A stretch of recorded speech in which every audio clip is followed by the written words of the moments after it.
Ratan good.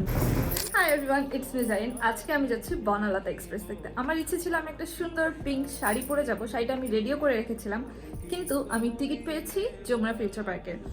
তো যেহেতু এত দূরে যাচ্ছি, বাইকে করে যাব, আর আমি এটাতে কমফোর্টেবলও না।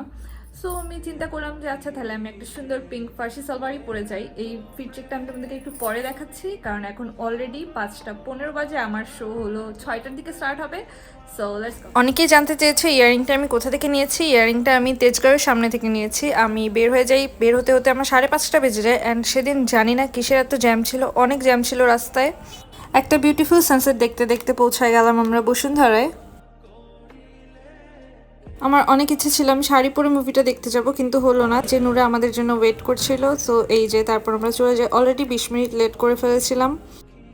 বনলতা এক্সপ্রেস মুভিটা নিয়ে যদি আমি বলি, এটা আমার কাছে মনে হয়েছে emotional and realistic journey based একটা মুভি, যেখানে মানুষের লাইফ অ্যান্ড স্ট্রাগলের ফিলিংসকে সিম্পলভাবে অ্যান্ড মিনিংফুলভাবে দেখানো হয়েছে। সেটা মাঝপথে ফেলে চলে যান।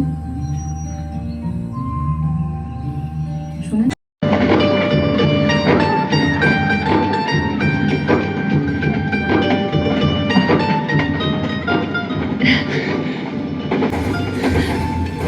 যদি হাত তুলতে না পারতেন?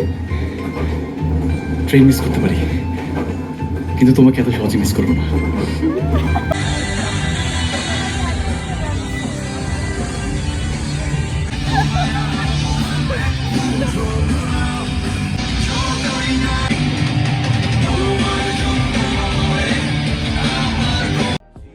মুভি শেষ করার পর আমরা বের হয়ে যাচ্ছিলাম, আর এখানে আমরা ডিসাইড করছিলাম যে এখন আমরা কোথায় যাব, কি করব, কারণ আমাদের হাতে অনেক সময় ছিল। সেটা নিয়ে আমরা ডিসকাস করছিলাম যে এরপরে আমরা কি করব।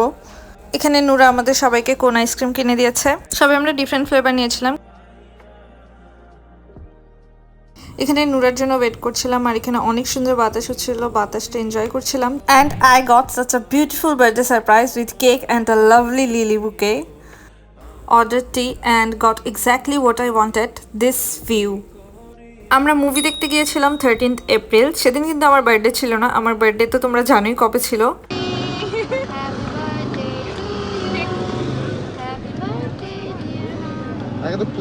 Still can't believe this. Thank you so much, Noora, and you always go out of your way for me. I really can't say enough. রেস্টুরেন্টের ভাইবটা অনেক কোজি ছিল, অনেক সুন্দর ছিল। কোইন্সিডেন্টলি আমাদের চুড়িও ম্যাচ হয়ে গেছিল। এখন আমি তোমাদেরকে একটা সুন্দর ফিডব্যাক দিব। ও হ্যাঁ, নূরা কিন্তু আমাকে একটা বেলুনও গিফট করছিল। And here I feel the main character. আমি ফুল পাইলে আমার সব ফটোস অ্যান্ড ভিডিওসে শুধু ফুলই থাকে, সো বিয়ার উইথ ইট। তারপর আমরা সেখান থেকে চলে যাই চিলক্সে, অ্যান্ড আমরা অর্ডার করেছিলাম burger, French fry, fish toasts and Naga drums. I had such an amazing day. Thank you all so much for making it special. তারপর আমি বাসা চলে আসি, অ্যান্ড বাসা আসার সময় দেখি যে এত বড় লাইন লাগছে শুধু তেলের জন্য। এই ছিল আমার আজকের কাটানো সুন্দর একটা দিন। So that's it for my today's vlog. Until my next vlog, stay tuned. আল্লাহ হাফেজ।